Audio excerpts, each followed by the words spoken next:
उसके बाद देवी छिन्नमस्ता अपने हाथ के अस्त्र को लेकर अपना सर काटकर उसे हाथ से पकड़ ली। उनके गले से 3 धारा की खून निकल गई। एक धारा जा रही थी जया के मुंह पर, तो दूसरी जा रही थी विजया के मुंह पर, और तीसरी धारा देवी खुद पी रही थी। ये दृश्य देखकर देवासुर एक चक्षु डर में पड़ गए। दूसरी तरफ देवी की खून पीकर जया और विजया फिर से शक्तिशाली बनकर युद्ध शुरू कर दी।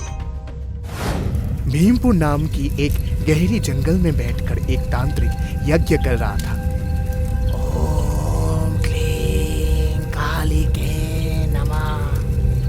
ओम क्लीं कालिके विद्ये शमशानवासिनी। ओम क्लीं कालिके नमः। ठीक उसी ही वक्त भैरव का बेटा देवराज उस जंगल से जा रहा था। नहीं, ये मैं किसी भी कीमत में नहीं होने दे सकता हूँ। मेरे पिताजी भैरव को वो काली मार डाली थी और मेरे हर किस्म की शक्ति को वो छीन ली है। कुछ भी करके मैं उसे सजा दे के ही रहूंगा। उसके बाद जंगल के भीतर से जाते जाते देवराज को सुनाई दिया तांत्रिक का आवाज।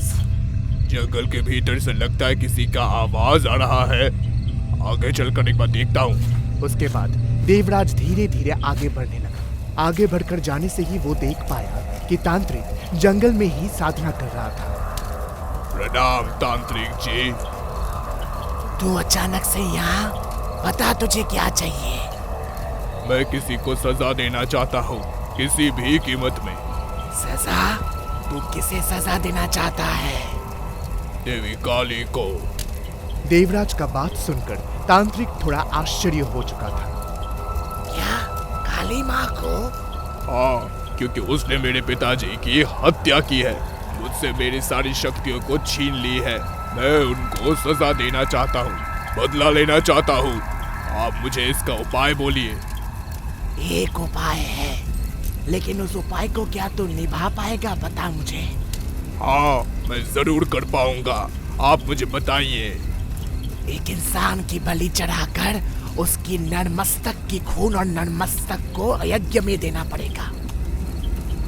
ये मेरे लिए एक बाएं हाथ का खेल है। मैं अभी के अभी जा रहा हूँ। उसके बाद देवराज निकल पड़ा नरमस्तक की खोज करने के लिए। इधर उधर जंगल में जाकर वो एक इंसान को ढूंढने लगा, लेकिन कहीं भी कोई भी नजर नहीं आया। ये क्या? मुझे कहीं भी कोई भी इंसान नजर क्यों नहीं आ रहा है? अब मैं नरमस्तक का जुगाड़ कैसे करूंगा? नहीं, किसी भी कीमत में मुझे वो ढूंढना ही पड़ेगा। उसके बाद देवराज इधर उधर फिर से ढूंढने लगा। पूरी जंगल में त्राही त्राही करके भी उसे कहीं भी कोई भी इंसान नजर ही नहीं आया। अचानक जंगल के अंदर देवराज के पीछे एक लोमड़ी पड़ गया था। ये तो एक लोमड़ी है, तो फिर मैं इस लोमड़ी का ही मस्तक यज्ञ में दान करूंगा। उसके बाद देवराज आगे बढ़ा उस लोमड़ी की हत्या करने के लिए, और अंत में एक ही बार से उस लोमड़ी के सर को काट देता है। सर काटने के साथ साथ ही उसका खून यज्ञ कुंड पर गिर पड़ता है। ठीक उसी ही वक्त लोमड़ी के बच्चे अपनी माँ की चीख सुनकर दौड़कर अपने माँ के पास आती है। भूखे होने के कारण अपने माँ से दूध न पाकर वे अपनी माँ के कटे हुए सर से निकलते हुए खून को पीने लगे। अब मैं तांत्रिक को बुला के लाता हूँ। इससे पहले कि देवराज तांत्रिक को बुलाता, उस लोमड़ी की चीख को सुनकर तांत्रिक खुद ही दौड़कर यज्ञ स्थान पर चला आता। ये क्या? ये तूने क्या किया है? मैं इस जंगल में बहुत बार इंसान को ढूंढा, लेकिन कहीं भी इंसान नहीं मिला मुझे। एक उसी ही वक्त ये लोमड़ी मेरे पीछे पीछे आकर मुझे बुलाने लगा, इसलिए मैं इस लोमड़ी के सर को यज्ञ में अर्पित किया। देख, भूखे लोमड़ी के बच्चे किस तरीके से अपनी माँ के खून को चाट चाट कर पी रहे हैं। ये तूने कैसा अनर्थ कर दिया? ये बिल्कुल वही दृश्य है, ठीक जैसे माँ छिन्नमस्ता अपनी सर काटकर जया विजया को अपना खून पिलाई थी। छिन्नमस्ता? कौन है वो और क्यों खून पिलाई थी उसने? वो एक कहानी है, सुन तो फिर। ये उस वक्त की कहानी है जब पूरी पृथ्वी पर, पूरे ब्रह्मांड पर एक चक्षु राक्षस का राज चल रहा था। वो पूरी दुनिया में त्राही त्राही मचा रहा था। सारे असुर तब राक्षस के धर्म को प्रचार कर रहे थे और देवताओं के धर्म को विनाश कर रहे थे। इसी तरह देवासुर एक चक्षु अपना अत्याचार चारों ओर फैला रहा था। साथ ही साथ वे सारे आदमियों को मार रहा था और औरतों का अपमान और अपहरण करके अपने पास ला रहा है। देवासुर एकचक्षु अपने सेनाओं को निर्देश देते हैं, ये पूरी दुनिया को त्राही त्राही कर दो। हाँ महाराज, आपके बातों के अनुसार हम पूरे पृथ्वीवासियों में आतंक फैला दिए हैं। आप जैसे बोले हैं हम वैसे ही किए हैं।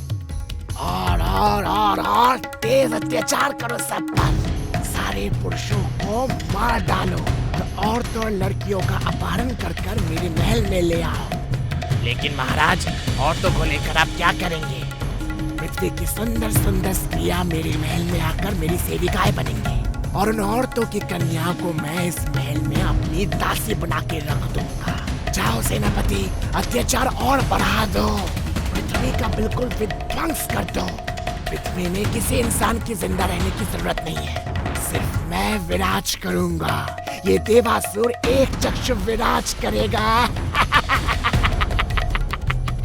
उसके बाद देवासुर एकचक्षु के आदेश अनुसार उनकी सेनाएं पूरे पृथ्वी पर त्राही त्राही मचा देते हैं, अत्याचार और बढ़ा देते हैं। उनके अत्याचार इतने बढ़ते हुए देखकर सारे देवताएं बड़े चिंतित हो गए थे और वे डर के मारे आतंकित हो गए थे उनकी ये विध्वंस को देखकर। उसके बाद देवताओं को और कोई नजर ना आकर वे सब मिलकर ब्रह्मदेव के पास गए थे। हे ब्रह्मदेव, हमारी रक्षा कीजिए। ये देवासुर एकचक्षु और उनकी सेनाओं के कारण पृथ्वी में कोई भी जिंदा नहीं रहेगा। सारे पृथ्वीवासी आतंकित है, कोई कोई आतंक के कारण आत्महत्या कर रहे हैं। आप इससे सबकी रक्षा कीजिए ब्रह्मदेव। हे देवगण, कृपया आप लोग इतनी चिंतित ना होइए। ठीक उसी ही वक्त आगमन होती है देवी पृथ्वी की। हे पिताश्री ब्रह्मदेव, आप मेरे पृथ्वी की रक्षा कीजिए। वो शैतान इस पृथ्वी को पूरा खत्म कर देना चाहता है। आप दया करके इसका कोई उपाय निकालिए पिताश्री। हे देवी पृथ्वी, आप इतनी चिंतित मत होइए। इस देवालय में आप बिल्कुल सुरक्षित हैं। नहीं ब्रह्मदेव, मेरे सुरक्षित होने से भी मेरी पृथ्वीवासी सुरक्षित नहीं होंगे। मैं ये चाहती हूँ कि मेरे संपूर्ण पृथ्वीवासी सुरक्षित रहे। वो देवासुर एकचक्षु पूरी पृथ्वी में त्राही त्राही करके आदमियों को मार रहा है और साथ में औरतों का अपमान और अपहरण कुछ भी बाकी नहीं है ब्रह्मदेव। उसके बाद ब्रह्मदेव बहुत देर तक सोचने के बाद ये बोले, तुम लोग चिंता मत करो, मैं तुम लोग को आश्वासन दे रहा हूँ, कल जरूर इस पृथ्वी को मुक्ति मिलेगी। लेकिन दूसरी तरफ देवासुर एकचक्षु अपनी विध्वंस लीला और बढ़ा चुके थे। दूसरी तरफ सारे पृथ्वीवासी ये अपेक्षा कर रहे थे कि कोई भी देवता आकर उन सब की रक्षा जरूर करेगा। हे देवी, आप हमारी शरण में आइए देवी। इस पृथ्वी में आके आप हमारी रक्षा कीजिए। हम सब आप ही का राह देख रहे हैं माता। हे देवी दुर्गा, आप इस असुर का विनाश कीजिए और रक्षा कीजिए, वरना आप ही की सारी संतानें अकाल मृत्यु के शिकार होंगे। हमारी कन्याएं और पति से हम सभी को अलग किया जा रहा है माँ, हत्या किया जा रहा है सभी को। ये सारे दर्द हम पृथ्वीवासी और नहीं झेल पा रहे हैं माँ। दया करके देवी दुर्गा आप प्रकट होइए। दूसरी तरफ ब्रह्मदेव आह्वान किए देवी छिन्नमस्ता को। हे देवी छिन्नमस्ता, आप प्रकट होइए देवी। देवी, आप रक्षा कीजिए इस ब्रह्मांड की, आप रक्षा कीजिए पृथ्वीवासियों की। उसके बाद ब्रह्मदेव के पुकार के कारण आविर्भूत हुए देवी छिन्नमस्ता। हे ब्रह्मदेव, इस अकाल समय में मुझे याद करने का कारण? हे देवी, आप तो सर्वज्ञानी हैं। उस देवासुर एकचक्षु के कारण हम सारे बहुत अत्याचारित हैं। सारे पृथ्वीवासियों की आप रक्षा कीजिए, आप रक्षा कीजिए देवी। हे ब्रह्मदेव, आप चिंता मत कीजिए। उस असुर के हाथों से मैं समग्र ब्रह्मांड की जरूर रक्षा करूंगी। आप सभी लोग निश्चिंत होकर बैठिए। मैं इन पृथ्वीवासियों की प्राणों की रक्षा जरूर करूंगी। उसके बाद देवी छिन्नमस्ता देवासुर एकचक्षु के पास गई उनको युद्ध के लिए ललकारने। कहाँ है असुर? एकचक्षु, हिम्मत है तो बाहर आओ।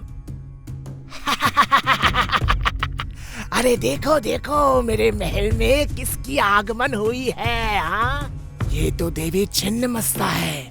तो क्या सोच कर आए आप यहाँ पर? देवी छिन्नमस्ता उनकी दो सहकारियां जय और विजय को लेकर युद्ध के लिए लेकर गई थी। एक चक्षु के द्वारा देवी की इतनी अपमान देखने के बाद उनमें से एक बोल पड़ी, हे असुर, आप हमारे देवी को ऐसे अपमानित नहीं कर सकते हे असुर। इसका परिणाम शुभ नहीं होने वाला है। एक साधारण औरत होकर तू मुझे ललकार रही है? क्या तुझे पता है कि मेरी क्षमता कितनी है? मैं एक क्षण में ही सब कुछ विध्वंस कर सकता हूँ। तेरी क्षमता की परीक्षा कल ही लूंगी। कल ही मैं तेरे साथ युद्ध में लिप्त होंगी और उसके बाद प्रमाणित हो जाएगा किसमें ज्यादा क्षमता है। तेरा ये अत्याचार मैं और नहीं सहने वाली हूँ। ठीक है, जब आप खुद ही हारने के लिए प्रस्तुत हो चुकी है तो इसमें मैं और कुछ भी नहीं कर सकता हूँ। देवी, आप हारने के लिए प्रस्तुत हो जाइए। युद्ध में आप मुझे कभी भी हरा नहीं सकती। उसके बाद वाले दिन देवी छिन्नमस्ता और उनकी दो सहकारियां मिलकर देवासुर एक चक्षु के साथ युद्ध में लिप्त हुए। एक साधारण सी औरत होकर मेरे साथ लड़ने आई है। तेरी हार निश्चित है। उसके बाद देवी छिन्नमस्ता और देवासुर एक चक्षु के साथ युद्ध प्रारंभ हो जाता है। देवासुर एक चक्षु विभिन्न प्रकार की माया की सहायता से देवी की तरफ अस्त्र फेंकने लगते हैं, परंतु देवासुर की किसी भी प्रहार से देवी को कुछ भी नहीं हो रहा था। उसके बाद देवासुर अपना सेना और बढ़ा देता है। जय विजय के संग देवी के साथ देवासुर का युद्ध और प्रबल होता है। तू मुझे कभी भी पराजित नहीं कर पाएगा मूर्ख। देवी की माया देखकर असुर थोड़ा डर जरूर गया था, फिर भी उसने अपना युद्ध नहीं रोका था। परंतु एक समय आने के बाद देवी की संगिनियां जया और विजया युद्ध करने के लिए कमजोर पड़ गए थे। ये क्या? जया और विजया, तुम दोनों इस तरह रुक क्यों गए? तुम लोग मत रुको, वरना हम युद्ध में हार जाएंगे। ऐसे रुकने से हम नहीं जीत पाएंगे। हे माता, हम लोग बहुत दुर्बल हो चुके हैं। हमारे शरीर में और शक्ति नहीं है। हे माता, दया करके आप कुछ कीजिए माता। हम लोग बहुत भूखे हैं माता, आप हमारी भूख को मिटाइए माता। अब मैं तुम्हारी भूख को कैसे निवारण करूंगी? हाँ हे देवी, आप तो हमारी माता है। माता होकर क्या संतानों का भूख निवारण करना आपका कर्तव्य नहीं है? आपका खून तो दूध के समान है, तो फिर आप अपना खून हमें पिलाकर हमारी भूख निवारण कीजिए माता। अवश्य, ये मेरा कर्म है।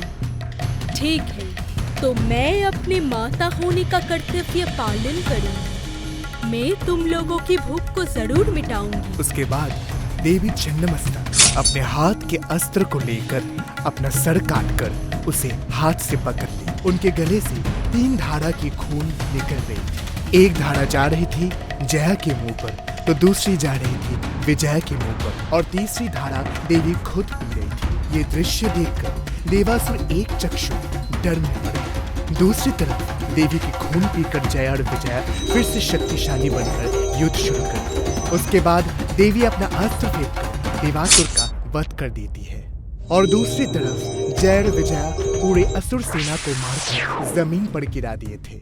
अंततः सारे पृथ्वीवासी देवासुर एक चक्षु के चंगुल से सुरक्षित हुए। देवलोक में सब मिलकर ध्वनि देते रहे, जय देवी छिन्नमस्ता की जय, जय देवी छिन्नमस्ता की जय।